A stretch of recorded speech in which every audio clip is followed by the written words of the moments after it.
Hello students, welcome to the PND coaching classes learn easily and smartly. चलिए अब हम देखते हैं कि इक्विवेलेंस रिलेशन के बेस पे और कुछ क्वेश्चन है जो कि अलग अलग टाइप के आपको दिखेंगे। लास्ट तक के आपको अलग अलग वेरिएशन से क्वेश्चन मिलेंगे। चलिए स्टार्ट करते हैं एग्जांपल नंबर 9 से। इसमें बोला गया है prove that the relation R defined as R. तो ये बोल रहा है कि वो प्रूव करना है कि रिलेशन आर है जो कि डिफाइंड है ए बी। यहाँ पे जो एलिमेंट ले रहे हैं ऑर्डर पेयर में वो ए है, वो लेस देन और इक्वल टू होगा हमेशा बी के स्क्वायर के। Okay, in the set of real numbers, जो सेट है वो रियल नंबर्स हैं। रियल नंबर्स यानी कि हर टाइप के नंबर्स। ओके, चलिए देखते हैं। Is neither reflexive not symmetric and not transitive. तो हमको दिखाना है कि जो रियल नंबर्स के जो रिलेशन बोल रहा है वो ना तो रिफ्लेक्सिव होगा, ना ही सिमेट्रिक होगा और ना ही ट्रांजिटिव होगा। चलिए स्टार्ट करते हैं। तो एक जो सेट ए मान रहे हैं हम, तो वो बेसिकली बोल सकते हैं कि जो सेट ए है वो कंसिस्ट कर रहा है रियल नंबर्स, और जो रिलेशन आर है वो इस टाइप का है कि जो ए बी है उसमें इस टाइप का ऑर्डर पेयर है कि ए जो है वो लेस देन और इक्वल टू बी स्क्वायर है। तो ये रिफ्लेक्सिव प्रॉपर्टी चेक करती है स्टूडेंट्स की अगर मैं सपोज कि दोनों नंबर सेम ले लूँ, कि यहाँ पे जो दो डिफाइंड नंबर है अगर यहाँ पे दोनों पे ए ले लूँ, या फिर ए की जगह मैं सपोज कर रहा हूँ कि कोई नंबर 1/2 है जो कि एक रियल नंबर है, राइट। तो 1/2 इज लेस देन और इक्वल टू, मैं चेक कर रहा हूँ 1/2 का होल स्क्वायर। तो सॉल्व करने पे मेरे को मिल जाएगा कि 1/2 लेस देन और इक्वल टू 1/4। तो स्टूडेंट्स जो 1/4 है वो लेस होता है। ओके, 1/2 लेस नहीं होता है 1/4 से, तो रॉन्ग हो गया, विच इज नॉट ट्रू। तो हम बोल देंगे कि ये रिफ्लेक्सिव प्रॉपर्टी को सेटिस्फाई नहीं करता है। यानी कि हम बोल देंगे कि जो हमने क्वेश्चन में नंबर लिए थे अभी 1/2 तो ये जो है वो रियल नंबर में उस रिलेशन को बिलोंग नहीं करता है, इसलिए आर जो है वो रिफ्लेक्सिव नहीं होगा। अब सिमेट्रिक के चेक करते हैं बेसिकली कि हम कोई भी एक नंबर ऐसा, स्टूडेंट्स जरूरी नहीं कि आपको यही नंबर लेना है, आपके अपने माइंड से आप सोचिए कि ये रिलेशन फेल कहाँ हो रहा है, क्योंकि हमको प्रूफ करना है कि ये तीनों ही प्रॉपर्टी सेटिस्फाई नहीं करता है। ओके, तो जैसे मैं यहाँ ले रहा हूँ सिमेट्रिक के लिए कि -2 एंड 5 ले रहा हूँ सपोज। ओके, तो -2 जो है वो लेस देन और इक्वल टू 5 का स्क्वायर होता है, राइट, क्योंकि -2 इज लेस देन और इक्वल टू 25, ये सही है। पर जब मैं इसको सिमेट्रिक कर दूँ कि 5 - 2 कर दूंगा तो 5 इज लेस देन और इक्वल टू -2 का स्क्वायर, तो हो जाएगा 5 लेस देन और इक्वल टू 4। ये कंडीशन ट्रू नहीं है, तो हम बोल देंगे कि R is not symmetric for -2 and 5। Okay students, simply आपको ऐसी कॉम्बिनेशन निकालना है जहां पे वो फेल हो। ओके, नेक्स्ट देखते हैं ट्रांजिटिव प्रॉपर्टी के लिए कि हम अब एलिमेंट ले रहे हैं 2 - 3। तो 2 जो है वो लेस देन और इक्वल टू -3 का स्क्वायर, मतलब कि 2 इज लेस देन और इक्वल टू 9, ये कंडीशन सही है। अब इस -3 से हम और एक ले रहे हैं order pair, that is -3 and 1। तो -3 इज लेस देन और इक्वल टू 1 का स्क्वायर, तो हम बोल सकते हैं कि हाँ ये भी कंडीशन ट्रू है कि जो -3 है वो लेस देन होता है 1 की। तो हमारे पास रिलेशन हो गया 2 - 3 एंड -3 1। तो ये ट्रांजिटिव तब होगा अगर ये 2 1 को भी सेटिस्फाई करे। तो चलिए 2 1 को देखते हैं कि 2 इज लेस देन और इक्वल टू 1 का स्क्वायर, तो 2 इज लेस देन और इक्वल टू 1, ये कंडीशन जस्टिफाई नहीं करता है, यानी कि 2 and 1 जो है वो बिलोंग नहीं करता है रिलेशन आर में। तो हम सिंपली बोल देंगे कि ये दो चीजें तो बिलोंग कर रही है बट 2 1 जो है वो बिलोंग नहीं कर रहा है, तो आर जो है वो ट्रांजिटिव नहीं होगा। चलिए देखते हैं एग्जाम्पल नंबर 10। यहाँ बोला गया कि लेट कर लीजिए एक L set of all straight line, सारी स्ट्रेट लाइन जो प्लेन में है उसका सेट एल है। Then the relation is parallel to, रिलेशन क्या है, is parallel to on L is transitive relation. तो एक ट्रांजिटिव रिलेशन है, ये हमको प्रूव करना है। ओके स्टूडेंट्स, चलिए देखते हैं। वैसे इसको तो तीनों ही प्रूव करके दिखा रहा है, यानी क्वेश्चन में बोलना चाहिए था उसको कि तीनों प्रूव करना है। देखते हैं, मान लीजिए उस एक एल के अंदर सपोज कर रहे हैं एक लाइन ले रहे हैं। ओके, ये लाइन लिए। अब आप बताइए जो लाइन ली हमने, ये लाइन खुद के तो पैरेलल होगी होगी, हाँ, क्योंकि दोनों ही पैरेलल होंगी। अगर एक लाइन ये है और वही लाइन उसी पे ही है तो दोनों लाइन कैसे होंगे, बेसिकली पैरेलल होंगी। तो हम बोल देंगे एल जो है वो पैरेलल टू एल है, यानी कि खुद ही वो जो लाइन है एल, स्मॉल एल, वो खुद ही लाइन के उसी अपनी ही लाइन के इटसेल्फ के पैरेलल होती है। और जो स्मॉल एल है वो बिलोंग कर रहा है कैपिटल एल सेट को, यानी कि उस सेट की कोई भी एक लाइन पकड़ के हम देखें तो वो लाइन जो है वो खुद के ही पैरेलल होती है। तो हम बोल देंगे आर जो है वो एक रिफ्लेक्सिव है, यहाँ मिसप्रिंट है, आपको लिखना है यहाँ पे आर क्या हो जाएगा, बेसिकली रिफ्लेक्सिव है। अब देखते हैं दो लाइन ले रहे हैं, L1 रिलेट कर रहा है L2 से, यानी कि दो लाइन लिए हमने, L1 लिए एंड L2 लिए। ओके, जैसे ये लाइन L1 है एंड ये लाइन L2 है। तो अगर हम बोल रहे हैं कि L1 लाइन L2 के पैरेलल है, इसका मतलब L2 लाइन भी L1 के पैरेलल होगा। तो वही लिखा है कि L1 जो है रिलेट कर रहा है L2 से। ओके, यानी कि L1 जो पैरेलल है L2 के, इसका मतलब L2 भी पैरेलल होगी L1 के। तो हम बोल सकते हैं कि सिमेट्रिक कंडीशन को सेटिस्फाई करता है, इसलिए हम लिख देंगे कि आर जो है वो सिमेट्रिक है। थर्ड कंडीशन देखते हैं स्टूडेंट्स की, अगर हमारे पास सपोज तीन लाइन लेते हैं L1 then L2 and then L3। अब यहाँ बोल रहा है कि L1 जो वो L2 के पैरेलल है, फिर L2 जो है वो L3 के पैरेलल है। इसका मतलब L1 जो है वो L3 के पैरेलल होगी ही होगी। इसका मतलब ये ट्रांजिटिव, यहाँ उल्टा लिखा है, यहाँ आपको ट्रांजिटिव लिखना चाहिए कि ट्रांजिटिव प्रॉपर्टी को सेटिस्फाई करता है। ओके स्टूडेंट्स, चलिए देखते हैं एग्जाम्पल नंबर 11। आगे बढ़ने से पहले स्टूडेंट्स मैं आपसे एक रिक्वेस्ट करना चाहूँगा कि अगर आपको हमारी वीडियो से कुछ भी सीखने मिलता है या नॉलेज मिलता है तो प्लीज़ हमारे चैनल को सब्सक्राइब कीजिए एंड वीडियो को लाइक जरूर करें। चलिए देखते हैं एग्जाम्पल नंबर 11। इसमें बोला गया है कि if A is a set of all triangles in a plane, तो हमारे पास सेट ए है जिसमें सारे ट्राइंगल आते हैं प्लेन के, एंड एट ए, उस सेट ए पर एक रिलेशन डिफाइंड है कि ए बी। तो हम यहाँ पे जो दो ट्राइंगल लिए हैं, यहाँ ए एंड जो बी रिप्रेजेंट कर रहा है वो ट्राइंगल को रिप्रेजेंट कर रहा है। तो बेसिकली ये बोल रहा है कि जो ट्राइंगल ए है वो इक्वल होगा ट्राइंगल बी के, मतलब कि बेसिकली हम बोल सकते हैं कि दोनों का एरिया कैसा होगा, इक्वल होगा। Is a relation such that A R B, तो यहाँ बोला गया कि area of triangle A is equal to area of triangle B. Prove that R is a equivalence relation. तो इक्विवेलेंस रिलेशन के लिए हमको दिखाना पड़ेगा तीनों property, reflexive, symmetric and transitive. चलिए देखते हैं इसका solution. For every A belongs to A, हर उस ट्राइंगल के लिए जो बिलोंग कर रहा है उस ए सेट में, तो हम बोल रहे हैं कि जो ट्राइंगल है, सपोज कोई भी ट्राइंगल ले लीजिए, वो ट्राइंगल का जो एरिया है वो उसी की ट्राइंगल के एरिया के इक्वल होता है। तो हम बोलते हैं कि जो ये प्रॉपर्टी है बेसिकली वो दोनों का एरिया, यानी कि एक ही ट्राइंगल का एरिया सेम ही होता है खुद के। तो हम बोल देंगे आर जो है यहाँ पे क्या है, रिफ्लेक्सिव है या मिसप्रिंट है, तो आपको लिखना है रिफ्लेक्सिव है। फॉर एनी टू एलिमेंट्स ए और बी, अब हम दो ट्राइंगल ले रहे हैं, एक ए एंड एक बी।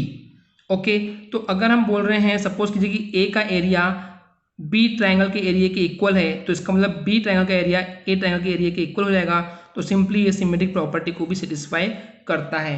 थर्ड है कि अगर हम तीन ट्राइंगल ले रहे हैं ए बी सी, तो हम बोल रहे हैं कि ए का एरिया जो है वो बी के इक्वल है और बी का एरिया सी के एरिया के इक्वल है। तो हम सिंपली बोलेंगे ए क्या एरिया एंड सी का एरिया, ए एंड सी क्या बेसिकली ट्राइंगल है, तो इन दोनों के एरियाज भी इक्वल हो जाएंगे। तो ये ट्रांजिटिव प्रॉपर्टी को सेटिस्फाई करता है, वही लिखा हुआ है, आप चाहे तो यहाँ से रीड कर सकते हैं। चलिए देखते हैं एग्जाम्पल नंबर 12। इसमें बोला गया है लेट एन जो है एक सेट ऑफ पॉजिटिव इंटीजर्स हैं, पॉजिटिव इंटीजर्स हैं कि सारे नेचुरल नंबर हो जाएंगे बेसिकली इफ, लेकिन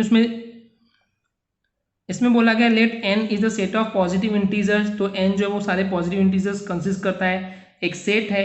तो एक रिलेशन आर डिफाइंड ऐसा कुछ है कि in the set N cross N is such that कि ए बी जो आप दो चीजें ले रहे हैं और वो बिलोंग कर रहा है रिलेशन सी डी से। ओके, तो यहाँ पे अब रिलेट क्या कर रहा है स्टूडेंट्स, आपको समझना है थोड़ा सा कि यहाँ पे अगर दो ऑर्डर पेयर हैं, ए बी है एंड सी डी है, ऐसा कुछ अगर बिलोंग कर रहा है तो उस कंडीशन में A and D, A plus D यानी first and last element plus हो जाएगा और वो इक्वल हो जाएगा बी एंड सी के। ओके, आप रिलेशन समझ पा रहे हैं कि ए और डी प्लस हो जाएगा, इक्वल हो जाएगा बी प्लस सी के, where A B C D क्या है, वो बिलोंग कर रहा है एन में, एन क्या था, वो हमारा पॉजिटिव इंटीजर्स थे। तो then prove that R is an equivalence relation. तो इक्विवेलेंस रिलेशन के लिए हमको वापस से तीन प्रॉपर्टीज प्रूव करके दिखाना है कि वो रिफ्लेक्सिव भी है, सिमेट्रिक भी एंड ट्रांजिटिव भी है। तो ये देखते हैं इसको। सबसे पहले बोला गया स्टूडेंट कि हम एक ऑर्डर पे लेते हैं ए बी, क्योंकि यहाँ पे दो ऑर्डर पे लिए गए थे तो हमको एक लेना है, तो हम बोलेंगे ए बी जो है बेसिकली वो बिलोंग करेगा ए बी को ही। ओके, तो हम एक ले रहे हैं सेट ए बी जो कि एन बाय एन को रिप्रेजेंट कर रहा है, क्वेश्चन में बोला गया था यहाँ पे। तो हम ए बी ले रहे हैं, तो अगर ए बी का रिलेशन ए बी से करेंगे, सपोज ए बी का रिलेशन हम बात कर रहे हैं ए बी से जो कि रिफ्लेक्सिव प्रॉपर्टी को डील कर रहा है, तो इससे क्या होगा कि पहला एंड लास्ट यानी कि A plus B equal to B plus A हो जाएगा, जो कि यहाँ लिखा हुआ भी है। ओके स्टूडेंट्स, तो सिंपली हम बोल देंगे कि हमको यहाँ पे ये जो बी प्लस है उसको हम ए प्लस भी लिख सकते हैं, तो वहाँ से ए एंड बी वही मिल जाएगा हमको। तो हम बोल देंगे जो ए बी हमने लिए थे इस ए बी के लिए वो रिलेट कर रहा है ए बी से। ओके, तो आर जो है वो रिफ्लेक्सिव हो जाएगा। नेक्स्ट है, अब हमको दिखाना है कि सिमेट्रिक प्रॉपर्टी जो लेट कर रहे हैं हम A B and C D, ये जो दो ऑर्डर पेयर है वो एन क्रॉस एन को बिलोंग करते हैं। तो अगर ए बी रिलेट कर रहा है सी डी से तो जगह A plus D is equal to B plus C. Okay students, अगर सिमेट्रिक है तो इसको सॉल्व करने पे हमको C D and A B इधर होना चाहिए। तो हम क्या कर देंगे स्टूडेंट्स, इनको सिंपली आर एच एस को एल एच एस में एंड एल एच एस को आर एच एस में लिख सकते हैं, ये मैथ्स का रूल है। ओके, तो हमने इसको कर दिया सी प्लस बी एंड इसको कर दिया डी प्लस ए, तो इसको सिंपली हम क्या करेंगे, इधर सी बी प्लस सी को इधर एल एच एस में रख देंगे तो सी प्लस बी हो जाएगा एंड ए प्लस डी को इधर कर देंगे। तो हमको यहाँ दिख रहा है स्टूडेंट्स, हमको क्या चाहिए था कि सी प्लस डी पहले चाहिए, तो हम यहाँ देख सकते हैं कि सी प्लस डी जो हो जाएगा यहाँ से तो सी डी मिल जाएगा एंड बी एंड ए से ए बी मिल जाएगा। ओके स्टूडेंट्स, तो इसी से हम बोल सकते हैं कि ए बी जो है वो रिलेट कर रहा है सी डी से, क्योंकि A B and C D से रिलेट के दौरान हमको C D relate A B मिल चुका है, तो ये सिमेट्रिक प्रॉपर्टी को जस्टिफाई करता है। चलिए देखते हैं लास्ट प्रॉपर्टी ट्रांजिटिव, जिसमें बोला गया कि A B C D and E F ये बिलोंग कर रहे हैं एन क्रॉस एन को। तो हम बोल रहे हैं कि ए बी जो रिलेट कर रहा है सी डी से एंड सी डी जो रिलेट कर रहा है वो ई एफ से, तो इसको सॉल्व करेंगे तो क्या हो जाएगा कि A plus D is equal to B plus C, यहाँ हो जाएगा C plus F equal to D plus E. Okay students, आगे हम देख रहे हैं कि इन दोनों इक्वेशन को ट्रांजिटिव के लिए हम लोग हमेशा इक्वेशन के फॉर्म में प्लस कर देते हैं, तो इस इक्वेशन को इससे प्लस कर देंगे तो हो जाएगा A plus D plus C plus F equal to B plus C plus D plus E. अब दिख रहा है स्टूडेंट्स हमको यहाँ पे कि जो डी है वो इस डी से कैंसिल आउट हो जाएगा एंड जो सी है यहाँ से सी से कैंसिल आउट हो जाएगा, तो हमको मिल जाएगा A plus F is equal to B plus E. तो इसको हम क्या कर देंगे स्टूडेंट्स की एफ को इधर कर देंगे ए को इधर कर देंगे, तो इससे रिलेशन मिल जाएगा कि जो ए बी है वो रिलेट कर रहा है ई एफ से, जो कि हमको यहाँ पे रिलेशन मिल रहा है, तो जो हमको रिक्वायर्ड था। तो हम बोलेंगे आर जो है वो एक ट्रांजिटिव प्रॉपर्टी को भी या फिर ट्रांजिटिव रिलेशन को सेटिस्फाई करता है, इसका मतलब जो रिलेशन आर है वो इक्विवेलेंस रिलेशन होगा। चलिए देखते हैं नेक्स्ट एग्जांपल, एग्जांपल 13। इसमें बोला गया है if I is the set of integers, जो आई है वो सेट ऑफ इंटीजर्स है विदाउट जीरो, लेकिन उसमें जीरो नहीं आ रहा है, सिर्फ नेगेटिव एंड पॉजिटिव इंटीजर आ रहे हैं, and relation R is defined, जो रिलेशन है एक्स आर वाई वो डिफाइन किया गया है कि x to the power of Y equal है Y to the power of X के। ओके, व्हेन एक्स वाई क्या है इंटीजर्स हैं, then prove that relation R is an equivalence relation. तो हमको प्रूव करना है कि जो रिलेशन आर है वो इक्विवेलेंस रिलेशन होगा। चलिए इसको देखते हैं सॉल्यूशन। तो for X Y belongs to I, यानी कि एक्स वाई दो एक ऐसे इंटीजर्स हैं जो बिलोंग कर रहे हैं सेट आई को, तो अगर हम बात करें कि एक्स रिलेट कर रहा है वाई से, तो उसको हमने क्वेश्चन में देखे थे कि होता है X to the power of Y and Y to the power of X के इक्वल होता है। चलिए चेक करें इसकी रिफ्लेक्सिव प्रॉपर्टी, तो एक ही एलिमेंट ले रहे हैं जो कि एक्स है, तो अगर एक्स रिलेट कर रहा है एक्स से तो X to the power of x equal to x to the power of X हो जाएगा। इसका मतलब कि हम बोल सकते हैं कि एक्स और एक्स जो बिलोंग कर रहा है रिलेशन में, तो आर जो है वो रिफ्लेक्सिव रिलेशन हो जाएगा। देखते हैं सिमेट्रिसिटी, इसके लिए हम बोलेंगे कि लेट करने की एक्स वाई ये दो एलिमेंट जो हैं वो इंटीजर्स हैं, बिलोंग कर रहे हैं सेट आई के, तो अगर एक्स वाई जो ऑर्डर पेयर है वो बिलोंग कर रहा है रिलेशन में, तो हम इसको लिख सकते हैं कि x to the power of Y and Y to the power of x. तो हम इसको सिंपली क्या कर देंगे, आर एच एस को एल एच एस में लिख देंगे एंड एल एच एस को आर एच एस में लिख देंगे, तो हो जाएगा y to the power of x equal to x to the power of y. तो ये जो है रिलेशन डिफाइन कर रहा है क्वेश्चन के बेस पे वाई एक्स को, क्यों, क्योंकि यहाँ का फर्स्ट एलिमेंट लेते हैं, यहाँ का फर्स्ट एलिमेंट बेस एलिमेंट लेते हैं, तो वाई एक्स भी बिलोंग कर रहा है रिलेशन को। तो हम देखते हैं कि हमने स्टार्ट किए थे एक्स वाई बिलोंग कर रहा है रिलेशन में एंड वाई एक्स भी आगे बिलोंग कर रहा है रिलेशन में, तो इसका मतलब ये सिमेट्रिक रिलेशन होगा। देखते हैं ट्रांजिटिविटी के लिए कि एक्स वाई जेड तीन इंटीजर्स ले रहे हैं जो कि बिलोंग कर रहे हैं सेट आई में। अगर यहाँ पे एक्स रिलेट कर रहा है वाई से और वाई रिलेट कर रहा है जेड से, ये दोनों तो कंडीशन दी हुई है, पर अगर एक्स रिलेट करने लग जाएगा जेड से तो ये ट्रांजिटिव हो जाएगा। तो यहाँ पे दिया है कि एक्स रिलेट कर रहा है वाई से एंड वाई रिलेट कर रहा है जेड से, तो एक्स रिलेट वाई के लिए हम लिख सकते हैं कि x to the power of Y equal to y to the power of x, ऐसे यहाँ कर देंगे y to the power of z equal to z to the power of y. Okay, तो ट्रांजिटिव के लिए हम लोग क्या करते हैं स्टूडेंट्स, हमको दिख रहा है कि सिंपली यहाँ पे एक्स वाई ही है, जेड नहीं है, क्योंकि तीनों एलिमेंट एग्जिस्ट करने चाहिए, तो हम दोनों साइड का पावर कर देंगे जेड से, जैसे कि यहाँ दिख रहा है, और यहाँ पे वाई जेड है पर एक्स नहीं, तो हम एक्स से पावर कर देंगे दोनों साइड पे। इसको सॉल्व करने पे हमको मिल जाएगा x to the power of y z equal to y to the power of x z and Y to the power of z x equal to z to the power of y x. तो यहाँ पे हमको देख रहा है students कि हमको इसकी value y to the power of x z की वैल्यू यहाँ पे दी हुई है z to the power of y x, तो सिंपली हम इसकी वैल्यू को सब्स्टिट्यूट कर देंगे यहाँ पे, तो हो जाएगा x to the power of y z equal to z to the power of y x. तो अब स्टूडेंट्स हमको यहाँ पे दिख रहा है कि दोनों में जो है वो कॉमन पावर कौन सी है, तो दोनों में वाई पावर कॉमन है, तो वाई बाहर निकालेंगे तो हो जाएगा x to the power of z and to the power of Y equal to z to the power of x to the power of y.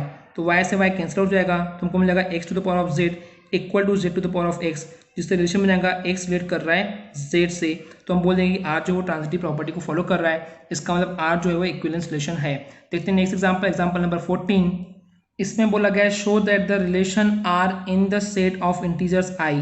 तो एक सेट है इंटीजर्स नंबर का और उसके लिए हमको शो करना है कि जो रिलेशन है जो डिफाइंड है ए रिलेशन बी, उसमें बोल रहा है कि जो ए रिलेशन बी है वो है ए माइनस बी, जो हम माइनस करेंगे वो डिविजिबल हो जाएगा बाय 5, वेयर ए बी जो है वो दोनों इंटीजर को बिलोंग कर रहा है, और हमको प्रूफ करना है कि show that N equivalence relation. चलिए स्टार्ट करते हैं इसको। तो इसके लिए हम मान रहे हैं कि फॉर ए बी जो दोनों बिलोंग कर रहा है एक सेट आई जो कि इंटीजर्स का सेट है, तो ए आर बी रिलेशन जो है वो A minus B is divisible by 5 question में दिया हुआ है। चलिए इसकी चेक करते हैं रिफ्लेक्सिविटी यानी कि रिफ्लेक्सिव प्रॉपर्टी। अगर उसके लिए हम ए की लिमिट लेंगे, ए जो है बिलोंग कर रहा है आई को, तो जैसे हम ए की लिमिट लेंगे तो ए माइनस ए तो हो जाएगा 0, तो 0 जो है 0 को 5 से डिवाइड कर सकते हैं ना कि 0 बेसिकली डिविजिबल होता है सारे नंबर से, तो हम बोलेंगे ए और ए जो है वो बिलोंग कर रहा है रिलेशन में, तो hence relation R is a reflexive. चलिए चेक करते हैं सिमेट्रिसिटी के लिए, तो इसमें दो एलिमेंट लेंगे ए और बी जो बिलोंग कर रहा है एक सेट आई जो कि इंटीजर्स का है। तो पहले उसका ए बी का रिलेशन देखते हैं हम लोग, तो अगर ए कॉमा बी ऑर्डर पे ले रहे हैं तो ए माइनस बी जो है वो डिविजिबल हो जाएगा 5 से।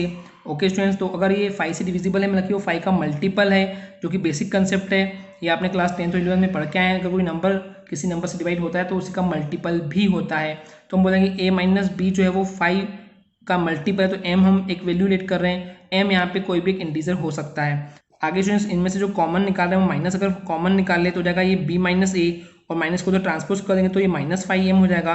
तो हम सिंपली बोल सकते हैं जो बी ए जो है मतलब कि बी माइनस ए हो जाएगा वो अभी भी 5 से डिविजिबल है, भले वो नेगेटिव है तो वो इंटीजर्स को रिप्रेजेंट कर रहा है तो कोई प्रॉब्लम नहीं है, पर 5 से डिविजिबल अभी भी बी माइनस ए होगा। तो हम बोल देंगे कि जो ए बी है वो रिलेशन में बिलोंग कर रहा है, वैसे बी और ए जो है वो भी रिलेशन में बिलोंग करता है, तो हम बोलेंगे रिलेशन आर जो है वो सिमेट्रिक है। चलिए देखते हैं इसकी ट्रांजिटिव प्रॉपर्टी, जो कि लेट ए बी सी हम 3 एलिमेंट मान रहे हैं जो कि इंटीजर सेट में बिलोंग कर रहा है, तो अगर ए बी बिलोंग कर रहा है आर में, ओके, तो हम बोलेंगे A B and B C check करेंगे, फिर उसका ए सी से चेक करेंगे। तो यहाँ बोल रहा है कि ए बी जो है वो बिलोंग कर रहा है रिलेशन आर में, इसका मतलब ए माइनस बी जो है वो डिविजिबल होगा 5 से, तो हम बोलेंगे कि ए माइनस बी जो है वो 5 का मल्टीपल है, एम क्या है इंटीजर है।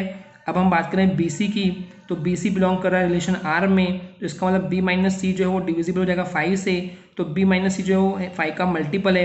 अब यहाँ पे हम एम नहीं ले सकते तो एम के बदले एन ले रहे हैं, आप कोई भी लेटेस्ट ले सकते हैं, उसका कोई प्रॉब्लम नहीं है। अभी इक्वेशन 1 हो गया, ये इक्वेशन 2 हो गया बेसिकली। अब इन दो इक्वेशन को हम क्या करेंगे, सिंपली हम इसको प्लस करते हैं ट्रांजिटिव प्रॉपर्टी के, तो हो जाएगा A minus B plus B N minus C equal to 5m and 5n plus हो जाएगा, तो हो जाएगा 5m प्लस 5n, तो ये b से b कैंसिल हो जाएगा तो a माइनस सी बच जाएगा, 5 कॉमन निकल जाए तो 5m प्लस n। तुमको दिख रहा है कि a माइनस सी जो है वो 5 से डिविजिबल हो जाएगा, अगर उधर ट्रांसपोज कर देंगे तो हम यहाँ बोल देंगे सिंपली a माइनस सी जो है वो 5 से डिवाइड हो सकता है, तो डिविजिबल है। तो a और b अगर बिलोंग कर रहा है r में रिलेशन में, एंड b एंड c भी रिलेशन में बिलोंग कर रहा है, तो a एंड c भी रिलेशन में बिलोंग कर रहा है, तो हम बोल देंगे कि r जो वो ट्रांजिटिव है, तो ओवरऑल r जो है वो एक इक्विवेलेंस रिलेशन को सेटिस्फाई करता है। आई होप स्टूडेंट्स आपको सारे क्वेश्चन क्लियर हो गए। आज के लिए इतना ही, थैंक यू।